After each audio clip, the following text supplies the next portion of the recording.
Mic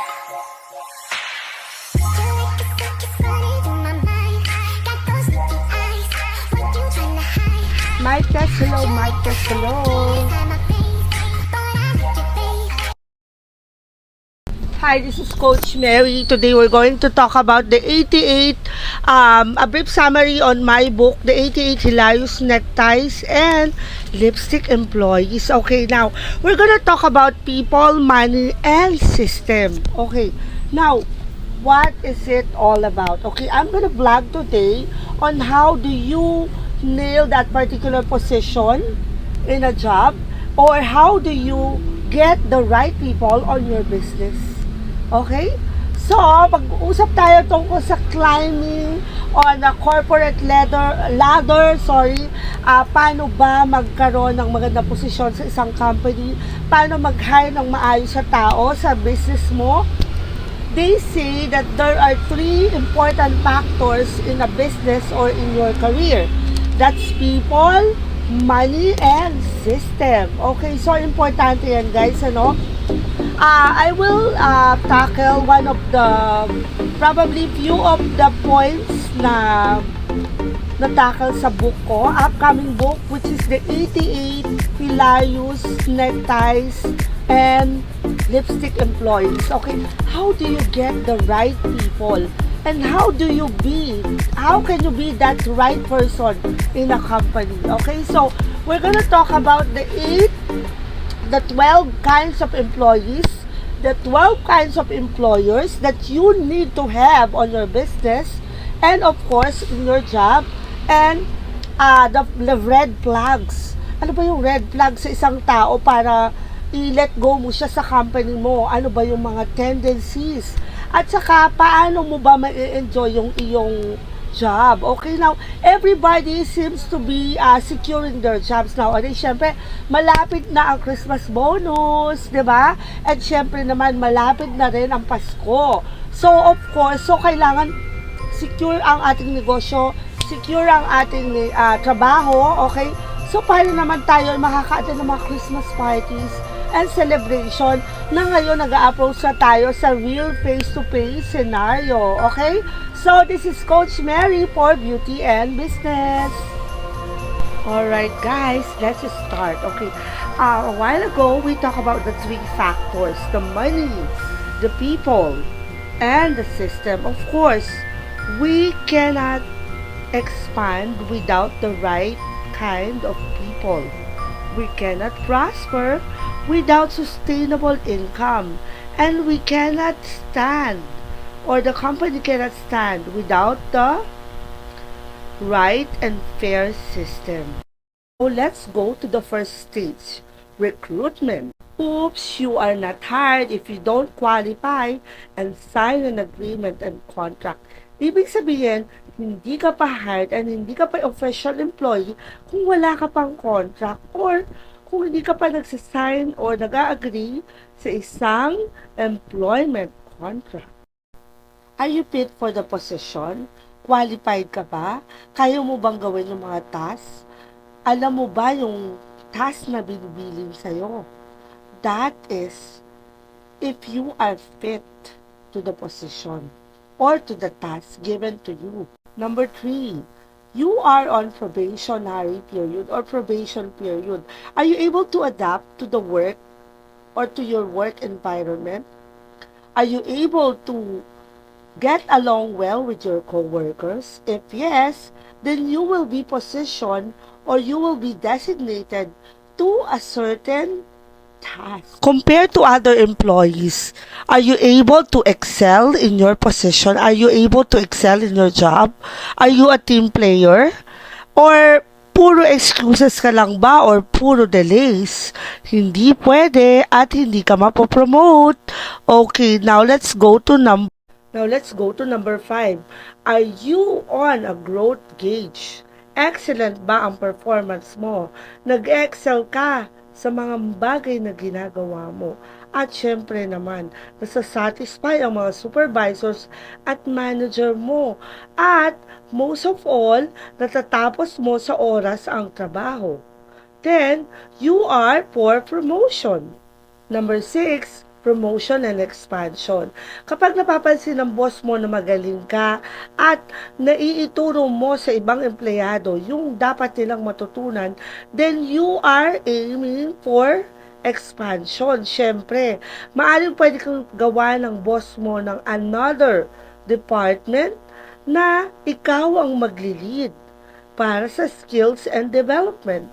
If you are able to duplicate yourself or paramihin ang katulad at kasing galing mo, well and good. You are aiming the skills and development. Okay, ito yung sinasabi na pwede mong turuan ng skills. Sabi nga nila, ang skills na tututunan, ang talent inborn. But when you teach skills and when you are able to help other people to hone their tasks and to be the master of their craft, then you are good. Let's go to number 8. If you become the pillars of growth or progress of a company, then you are able to lead others. Pwede kang magtatag ng isang culture of proper and steadfast service. Ito yung sinasabi nila na true leadership, na pwede mong i-lead yung ibang tao para mag-create at gumawa ng isang objective successfully. Siyempre, pag ikaw ay naging pillars of growth, ikaw ay isang leader. Ibig sabihin, you can train other people, you can influence other people, and you are contributing to the company's growth and progress. Now, we have different kinds of employees according to personality types. According to the expert, there are 12 kind of employees na kailangan ng isang company for that company or for that business to grow. Let's talk about them. Employee number 1. Ito yung tinatawag nilang silent clam or Cinderella. Okay, masyado siyang kampante at syempre of course, a silent worker na mag-isa lamang madalas na gumagawa ng kanyang mga tasks, ayaw nang napapakailaman at very independent. Maaasahan mo siya doon sa task or doon sa job na hindi kailangan ng masyadong supervision. Let's go to number 2. Ito yung sinatawag nilang Mr. or Miss Mercury. Pag sinabing Mercury, hindi naman siya yung Mercury drug na binibilan mo ng gamot. Or Hermes na nasa Greek mythology. Okay, these are the kind of people who love to broadcast news. Whether it's bad or good, mahilig silang magbalita. Updated sila sa mga nangyayari. At ito yung maaasahan mo sa marketing and promotion because they love connection, they love to talk with other people. This is the kind of employee na gugustuhin mo na ipamalita yung bagong product, 'di ba? Siyempre naman, pag ikaw ay updated, mas maganda na updated ang mga customer mo. So, dito mo siya maaasahan. Let's go to number 3, the mermaid. Oh my goodness, ito yung parating nagdi-daydream at akala mo lumalangoy. Yung utak niya nasa kabilang dimension. Pero wag ka, maaasahan mo siya sa arts. Maaasahan mo siya sa mga artistic tasks katulad ng decoration, arts, visual art, graphic arts, and everything about arts. Kailangan sa kanya ang nasa paligid niya ay maganda, maayos, at siyempre, masaya. Yan ang mermaid employee. Alright, let's go to number 5. Ito yung tinatawag nilang the queen bee or the bad priest. Mahilig siyang sumama sa mga grupo or mag-lead ng mga grupo.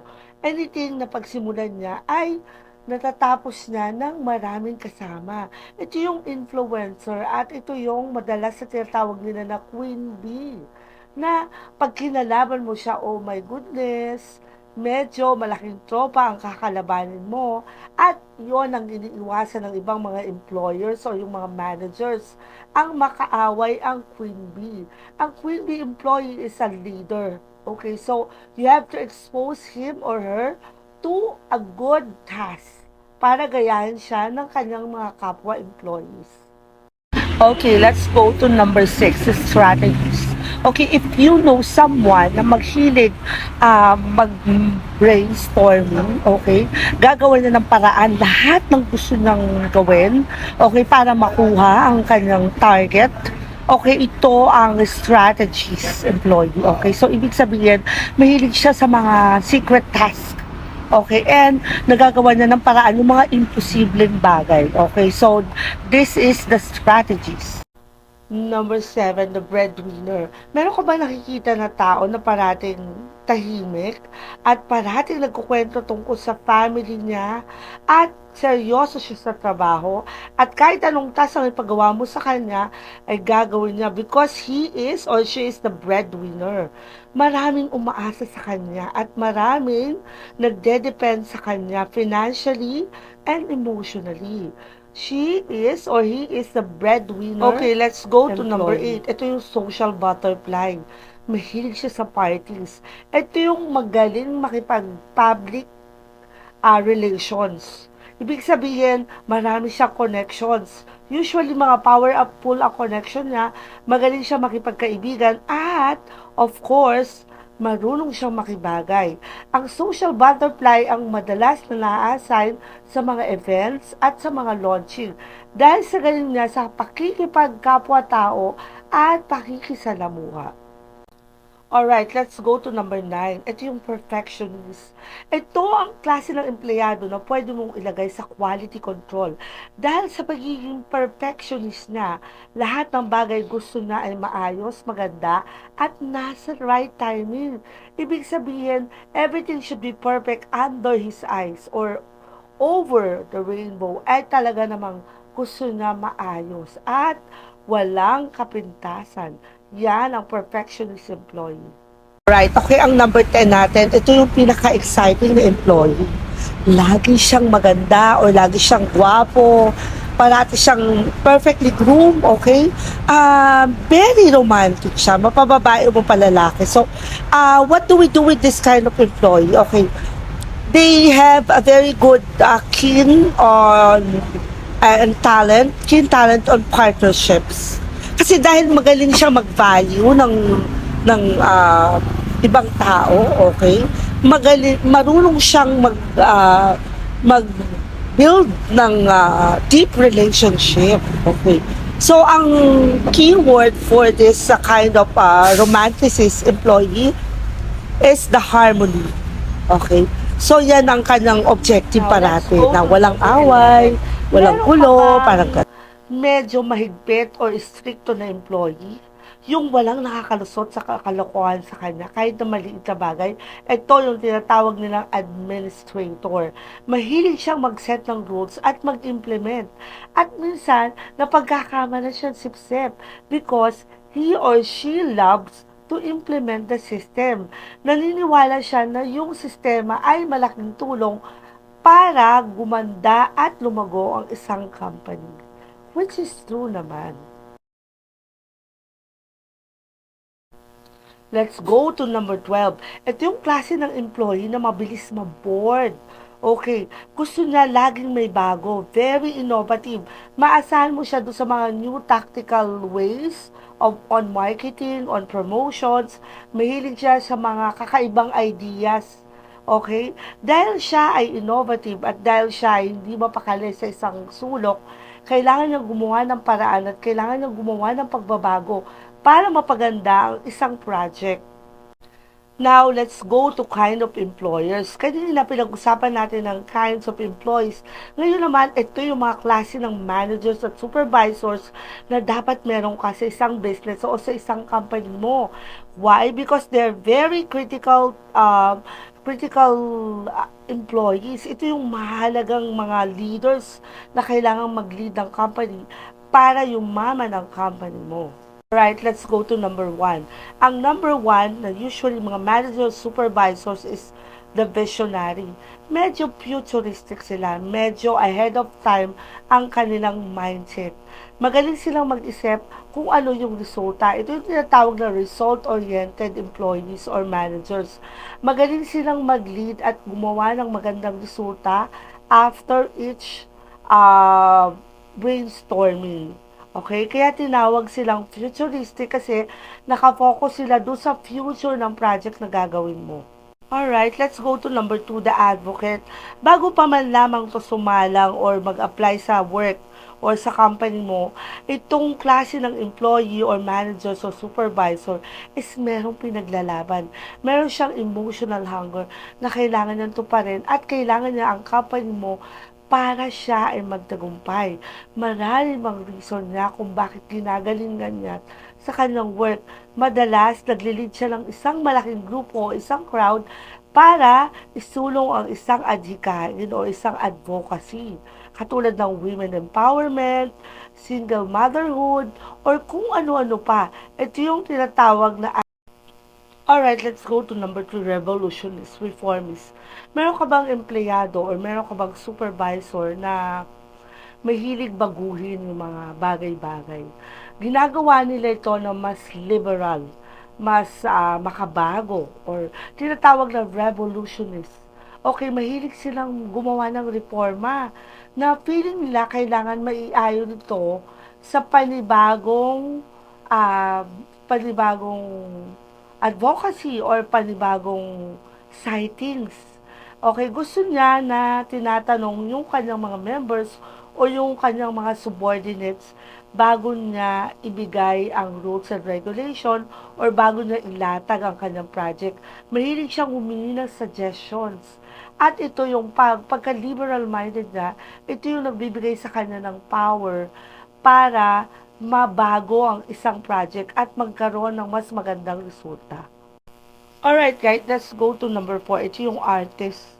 Okay, from the word itself or from the root word art, very artistic. Okay, makikita mo ang kaklase ng manager or supervisor na to in a colorful outfit or magaling ang kanyang personality, maganda yung malakas yung dating niya, and of course, pag nagsalita siya, talagang yung lahat ay nakikinig sa kanya. This kind of artists are very, not only perfectionist, but also, they find it good to make everything pleasant.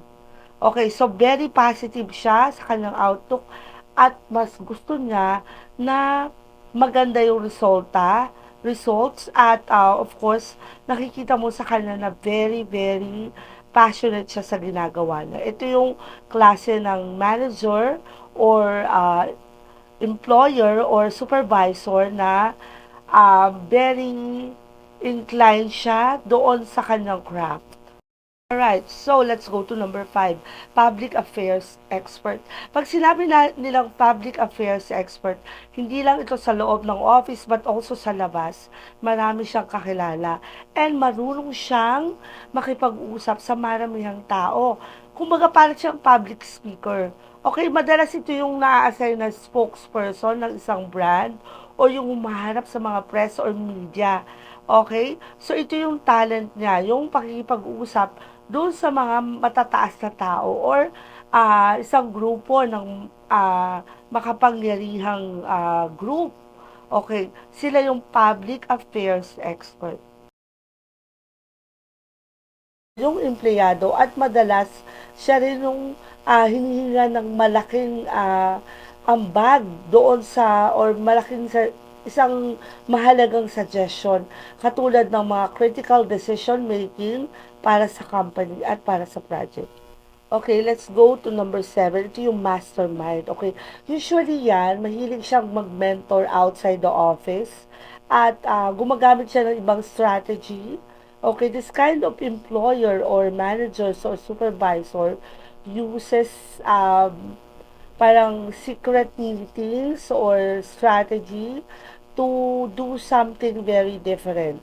Okay, para ma-attain yung objective na kailangan niyang gawin, gumagamit siya ng ibang tactics without everybody knowing. Okay, kaya ang tawag sa kanya yung mahilig mag-brainstorm at mahilig mag-strategy.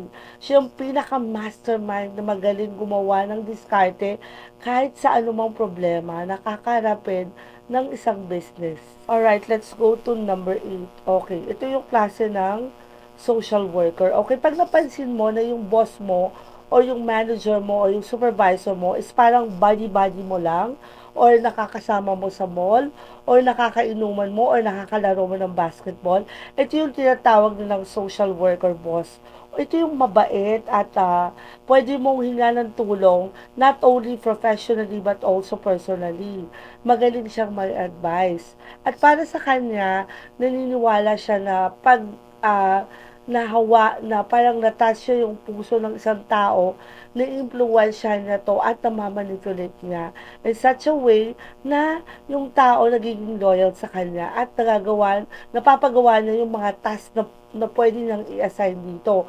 So, magaling siya sa delegation. Magaling siya mag-assign ng tao.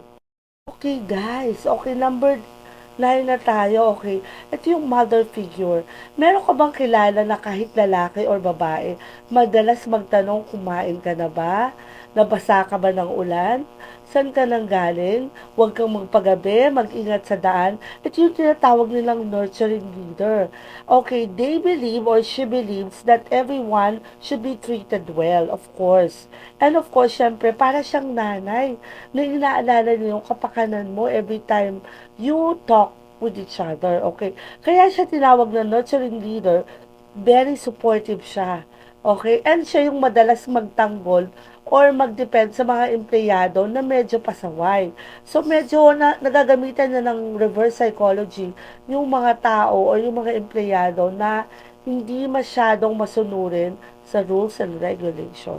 Alright, let's go to number 10. Okay, ito yung court officer. Meron ka bang napapansin na isang empleyado or manager mo or supervisor mo sa company na magaling mag-mediate? Okay, kaya tinawag siyang mediation expert. Kapag may away or may hindi pagkakaunawaan, siya ay nagiging peacemaker, okay? So, magaling siya makisama and everything about him or her is peaceful. Ang objective na is harmony. Okay, so magandang gamitin yung kanyang skills and talent at syempre yung kanyang supervisory skills pagdating sa maraming tao or maraming grupo ng empleyado. Okay, ang number 11 natin. Okay, so this is the futuristic. O kung meron tayong futuristic na empleyado, ito yung tinatawag nilang parang scientist or inventor. Mahilig sila mag-experiment ng iba't ibang klase ng tactics. Or halimbawa may product, mahilig siya mag-invent. Okay? Inu-innovate niya, naniniwala siya na pag binago niya yung isang bagay or isang service or isang task, okay, gumagamit siya ng ibang tactics. Okay, and syempre yun, dahil futuristic siya, mahilig siyang na 5 years from now, yung mga gano'n na sightings o yung mga gano'n na opinion o yung kanyang mindset na nakatuon doon sa mangyayari in the next 10 years or 5 years of the company. Magaling siyang mag-lead. Okay, because this kind of employer or this kind of manager or supervisor looks into the future. Mas malayo yung kanyang advocacy, yung kanyang uh, gustong gawin. Mas malayo yung gusto na marating. And parati siyang nag-iisip kung ano yung kinabukasan. This is the kind of leader which is the inventor or the futuristic. Okay, last but not the least. Okay, number 12.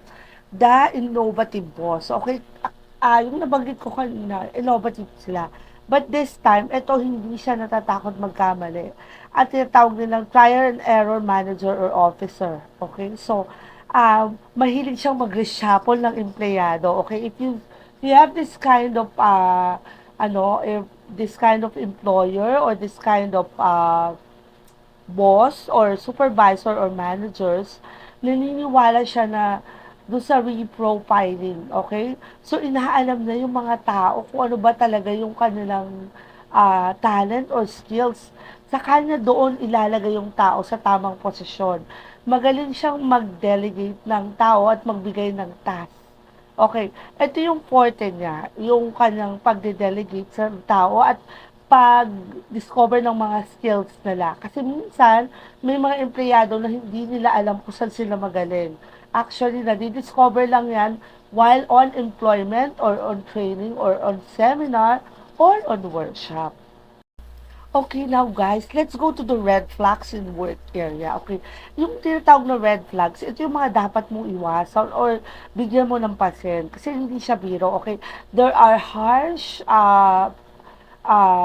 reality sa pagbubuo ng business, pagtayo ng business at pagiging empleyado mo. Okay, minsan hindi maiiwasan yung away, yung inggitan, yung bashing, of course, yung lalo na sa social media, 'di ba? Hindi maiiwasan yung politics or yung office politics. So, how do we go about it? Okay, so if you notice this to one of your employees or managers, okay, you have to mark it as a red flag. Meaning, bigyan mo siya ng pansin, silently observe her. Kasi pwede siyang maging masamang influence sa ibang empleyado. Okay? So, number one, yung professional swindler. Masakit man sa tenga. Okay? Ito yung tao na laging nangungutang. Okay? Mahilig siyang humingi ng favor financially. Okay? At syempre, mahilig siyang kumuha ng produkto at bigla siya nagre-resign sa company. So, moreover, ito yung hindi inaalagaan yung kanyang name pagdating sa finances at sa kanyang record. Okay? So, palipat-lipat siya ng company. So, you better be aware of this kind of employee. Okay? Number two, yung war freak. Lagi siyang nakikipag-away at lagi siyang merong pinaglalaban. Okay? Hindi siya ganon ka-emotionally mataas yung kanyang mabilis siyang magalit, okay? So, ito yung mga war freak na meron silang bad past or may pinagdadaanan or nandun siya sa withdrawal period ng kanyang bad experience. So, minsan, naapektuhan yung trabaho, pati na rin ng ibang empleyado. So, you have to notice this kind of behavior inside your company or inside your business. Okay, number three, ito yung tinatawag nilang marites or tolits. Okay, so the gossiper. Okay, walang magandang itutulot yung isang tao na mahilig magchismis. Totoo o mali. Okay, so minsan nalalampasan nila yung borderline o yung tinatawag na limitation between personal and professional environment. So madalas sila yung pinagmumula ng gulo at away sa office because sa kanyang pagiging gossiper or mahilig mag-chismis. Okay, next one is the professional prostitutes. Okay, ito ay male or female. Okay, madalas itong pinagmumula ng illicit affairs. Okay, bigamy at saka yung polygamy. Okay, so malakas ang rules and regulation sa isang opisina kapag ikaw ay ah, na na-involve sa isang may asawa or sa isang may girlfriend or boyfriend, lalo na kung sila ay nagsasama na. So, um, we don't encourage illicit affairs. Number one, hindi siya nakakatulong sa professional growth. Kung, lalo na kung may lovers quarrel, ang dalawang empleyado sa loob ng company at sila ay merong personal relationship, so yun ay nakaka-apekto sa kanilang performance. Not only that, okay, kung merong mga babae na magrereklamo na dinidate yung kanilang asawang lalaki, that's a big no-no in a company. And you can file a complaint against that incident. Alright? So, we don't encourage yung mga ganong bagay kasi it doesn't build good morals. Okay? And syempre, tatamaan yung rules and regulation at saka yung tamang behavior na ini-implement ng isang establishment. Alright, let's go to number 5. Number 5. Okay. Ito yung madalas na napapagsabihan ng social climber. Okay. They pretend to be rich or they pretend to be someone. Mahilig silang mag-name drop ng mga kilalang tao at kilalang personalidad para sila ay umangat sa buhay. Okay, so wherein they use social climbing as a form of getting things na gusto nila, okay? So, even if they make false stories. Okay? So, mahilig sila mag-name drop, mahilig silang mag-pretend, madalas sa problema sa kanila yung sincerity sa pakikipag kapwa-tao sa loob ng opisina. So, we don't encourage yung mga ganong incident na maraming nag-a-adjust sa kanya. Okay? Because yung kanyang attitude is hindi masyadong humble, okay? So, medyo parang mata pobre or something like that. Okay, so, madalas siya namimintas or ganon. Something like that. Alright guys, okay, so madalas ito sa US or sa Europe, yung nagkakaroon ng unstable emotions or meron silang nagmamanifest sila ng bizarre behavior patterns. Okay, so we cannot detect bipolar or ADHD in a normal office unless we have psychologists or psychiatrists in our establishment. Okay. So, itong mga unstable emotions, like for example, biglang nagwawala, or biglang naghahagis ng gamit, or biglang sumisigaw, that is a sign of unstable emotions. So, kaya yung masyado siyang naniniwala doon sa mga hindi kapani-paniwalang mga bagay. So, that is also a sign of bizarre behavior na considering na lalo na kung naapektuhan yung kanyang performance, yung kanyang pagiging isang empleyado sa isang company. So, that will be marked also as a red flag. Alright. Okay, so let's go to number 8. The indecent lovers or illicit affairs. Okay, ito yung sinasabi natin na merong mga pangalawang asawa, pangatlong asawa, o nagkakaroon ng illicit affairs sa loob ng establishment. So, hindi man maiwasan, okay, we have rules and regulation against this. And lalo na pag nag-file ng complaint yung asawa o yung legal wife o yung legal husband. So, nagkakaroon ng hearing, nagkakaroon ng legal impediments, and naapektuhan yung company. Hindi lang yon guys. Nahihila nila o nadadala nila yung company o yung pangalan ng company, yung credibility ng company sa maling paraan. Okay, so nagkakaroon ng gulo. Alright, let's go to number 9. Okay, so ito yung absenteeism and tardiness. Ito ang number 1 na no-observe sa'yo ng isang company, ng isang manager or supervisor upon 3 to 6 months of your employment. Okay, so ibig sabihin, pag parati kang absent or parati kang late or hindi mo nagagawa yung trabaho mo ng maayos because you're always absent. Okay, so lagi kang no-show. So, it's also a red flag. Okay, that means whether you have a personal or professional problem, kailangan itong bigyan ng atensyon ng isang supervisor or manager. Alright, okay, ang number 10. Ito yung kaya nag-implement sila ng random or kailangan ng kailangan ng random drug test. Okay, so nakakaapekto sa behavior ng isang empleyado kung siya ay nagtitake ng illegal drugs. Okay, so ito ay merong side effect sa kanilang behavior. At hindi lamang yun, no, nagkakaroon ng nagkakaroon ng untoward incident because of illegal drugs or drug addiction or substance abuse. So that's why guys, okay, yung ibang companies or most of the companies, they implement mandatory drug testing. Okay? Next guys, ang ano sa natin, ang number 11 natin, yung sexual offender. Okay, so napag-aralan nila no, ng mga expert na yung sexual offenders, usually, they were abused when they were young. Okay, so nagkakaroon niya ng side effects sa kanila and ginagawa nila sa ibang tao. Oh, they forget their limitations and ito yung parang sakit ng parang sexual maniac. Okay, so we don't tolerate those kind of behavior. Siyempre guys, okay, so that's why nagkaroon tayo ng anti-BAUC or anti-violence against women and children.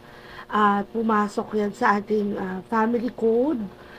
Family Code of the Philippines. Okay, that's why mahigpit din na binabantayan yung kaligtasan ng mga kababaihan at mga kabataan. So that's why we implement anti-sexual offender uh, rules and regulation in the office or establishment, whether it's public or private. Okay, now ang last natin, ang number 12, ang qualified debt offender or kleptomania. Okay, minsan kasi ito ay psychological problem na ang kleptomania wala siyang pinipili. Okay, whether mayaman ka or mahirap ka, if you're into stealing, okay, and nobody would want to have an employee or a manager or even a supervisor na kumukuha ng gamit na walang paalam. So, syempre naman, ito ay walang piyansa at ito ay tinatawag nilang qualified debt. Okay? Regardless of the amount or the value of the things na kinuha niya na walang paalam. Alright guys, so let's go to the grounds of letting go. Meron tayong process na tinatawag. Okay, so yung first offense, yung pagsasabihan mo siya, kakausapin mo siya in a private room, okay, sabihin mo sa kanya yung kanilang offense. Okay, so this is oral reprimand. Okay, the second offense, pag inulit niya yun, ito yung written reprimand. Okay, that means she or he has to sign something na mag-a-approve na siya ay pwedeng ma-terminate ang contract or pwedeng ma-dismiss or magkaroon ng termination of employment dahil doon sa kanyang ginawang offense. Okay, so ang second offense, usually it becomes a triad hearing as well na para kung i-maintain pa yung empleyado o hindi. Okay, but papasignin mo siya na magkakaroon ng agreement, minsan notarize nila, notarized by an attorney or a legal officer na hindi na niya uulitin yung kanyang ginawa. Okay, yung third offense, okay, of course, yung third offense, ito ibig sabihin ay nag-sign siya ng document already. He was already warned verbally. Okay, the third offense is signifying that the person or the offender has already known yung kanyang offense. Okay, ibig sabihin alam na niya yung kanyang kasalanan. So, inulit na lamang niya. Whether intentional or intentional, magkakaroon ng triad hearing. The triad hearing will will be held in a private room, of course, or in an office room wherein the supervisor and the HR manager together with the offender. Okay, so pag-uusapan nila kung ano pa yung pwedeng measures para maiwasan ng offender yung kanyang ginawa. But if the case is if the consequence is very bad, usually they give it as, binibigyan nila ng forced resignation para malinis naman yung pangalan ng empleyado sa kanyang pag-alis or ang termination of contract of employment. Okay, so yung forced resignation, it will serve as the employee will resign, okay, and then it should be like parang nag-agree siya na siya ay mag-resign na lamang imbes na siya ay makulong or mabigyan siya ng bad record ng company. Because sa company, syempre may mga email system tayo, meron na tayong C-mapping, okay, wherein syempre nakikip track natin yung mga empleyado of previous company. That's why when we apply for another job, tinatanong tayo ng character references. Okay, now, itong termination of employment of contract or employment contract or dismissal, it's the end. Parang it's an end game. It's a game over for you to stay in the company. Okay, so you become a threat to someone or to the company or to the security of the other personnel or other employees. So this means ito ay mataas na klase ng offense. Okay? Meron itong legal impediments or legal actions na tinatawag. Okay? So, meron dito yung parang the guard has to escort you outside the building. Okay? So, ito yung tinatawag nilang dismissal na the company has no choice and therefore have already decided that you will not be allowed to enter the building or the premises. Okay, after the dismissal is already affected. Alright guys, this is what we call the exit interview. After the offense has been already reprimanded, okay, so nagkaroon tayo ng forced resignation or forced or termination of employment contract or dismissal, there will be an exit interview. The exit interview will give the offender the chance to tell his side of the story, okay?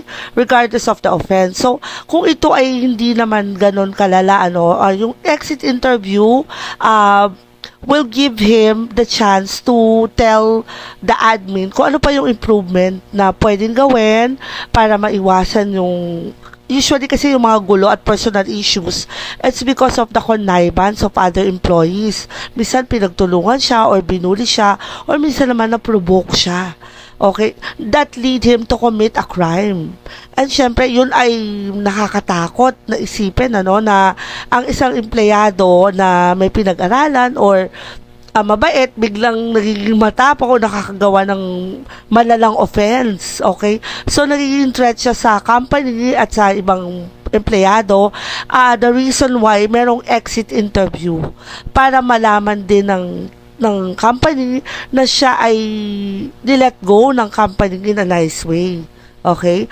So, meron din siya pipirmahan doon na contract na parang agreement na hindi na siya pwedeng pumunta sa loob ng premises, hindi na rin siya pwedeng makipag-business inside the company. Okay? So, that's the exit interview. Okay? So, to save the company and also to save the offender or the previous employee. Okay? Para maiwasan ulit yung another gulo. Okay? Or another Anyway, this is Coach Mary Young. Have a great day, everyone. Okay? As one of the HR director from a previous company, okay, I'm glad that I was able to share to you some of my knowledge and some of the things I learned from the books and from other research that we made with my colleagues. Okay, have a great day. Alright guys, so we talk about 12 kinds of employees, the 12 kinds of 12 kinds of managers or supervisors. Okay, now let's talk about how do you enjoy work. Siyempre, let's go on the brighter side. There are a few pointers why we need to, why we should encourage na ma-enjoy ng empleyado ang kanyang trabaho. Okay, number one, yung pleasant environment, okay? Merong good camaraderie ang mga empleyado, okay? That's why nagkakaroon ng team building. Okay, merong respect and understanding among the groups. Okay, lalo na yung hierarchy, yung position. Okay, merong good uh, coordination, okay? And then of course, yung proper work etiquettes. Okay, kailangan sundin natin yan. And of course, Siyempre, nagkakaroon tayo ng workshop, seminar, okay, yung skills development natin. Importante yan para ma-master natin yung ating task at saka magkaroon ng progress yung company. Okay, importante yung development ng empleyado, okay, ng kanilang skills. Okay, we have also, okay, yung ating professional and personal development. Okay, as a person, not only as a person, but also as a worker. Okay, there you go. This is Coach Mary. Enjoy your work and be a good leader. Stay beautiful. Have a great day, everyone. Bye for now. Hi, sister.